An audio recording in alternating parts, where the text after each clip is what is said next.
Hey everyone, I am at the Gray in downtown Savannah, Georgia. So this restaurant has been on my list for a long time.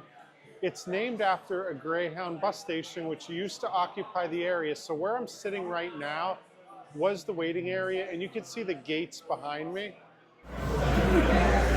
Would you like sparkling or still water to drink tonight? Still, please.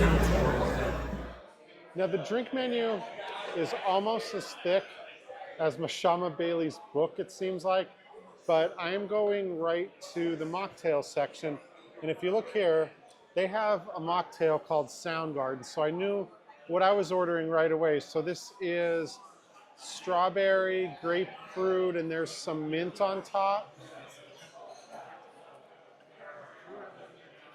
The other flavors do a good job of neutralizing just how strong grapefruit can be.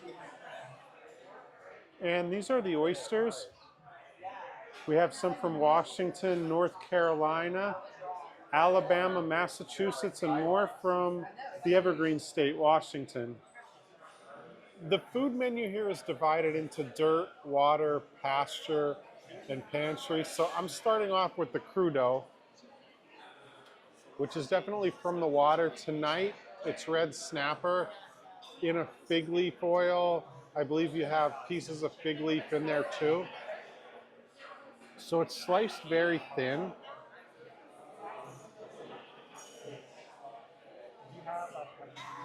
There's a very subtle hint of citrus in the Crudo. Okay, there are little crushed pecans in here, a sign that we're definitely in the South, definitely in Georgia. And this is the vinyl collection in the bar that faces MLK, which is the street this is on. And they have some old vintage magazines racked here. All right, for my entree, I am having a 38-ounce ribeye. It just comes with lemon and an herb butter. I did not tell them how to prepare this, so it looks like it definitely came rare.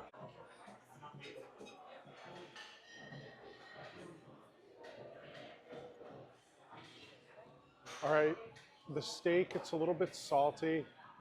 It's very thick. The 38 ounces does include the bone, so it's not really 38 ounces like you might think, but it's definitely a lot. It's for two, but I think I'm gonna finish this by myself. All right, that's it. I just finished the edible part of the 38-ounce ribeye. As far as the butter goes, I don't think it necessarily needed it. I did let it melt onto a few of the pieces, but otherwise it was good like it was. I thought the lemon gave it enough flavor as well. It was, like I said, a little bit salty, very rich. So if you want it to be really rich, you could melt more butter onto it. What stood out the most for me was the Crudo and like the juice it was soaking in.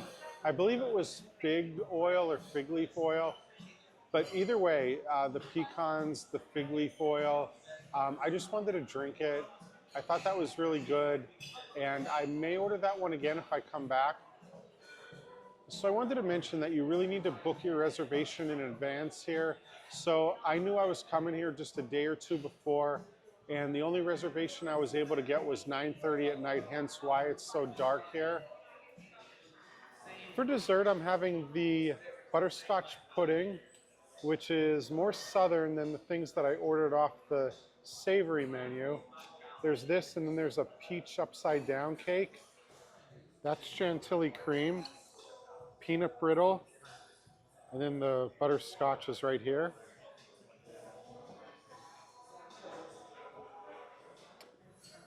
All right, I definitely taste alcohol in there. Other than that, very sweet. The brittle's really crunchy. So that kind of changes the texture from very smooth to a little bit crunchy. But all in all, I think the ingredients go very well together in this one. Now the Gray might be the first place where I ever got a couple of Tootsie Rolls with the check. Thank you very much for watching. If you like this video, please subscribe. I got more trips coming up soon. I'm gonna be heading down to Orlando, Florida. I'm also going to be visiting probably my second favorite city for the second time this year, Washington, D.C. doing a little side trip to Ellicott City, Maryland. And then soon I'm going to be going out to Portland, Oregon, which is a city that I've never been to before. I hope you get to come to Savannah. I hope you get to stroll this area, check out the Gray, and I look forward to sharing more videos with you soon.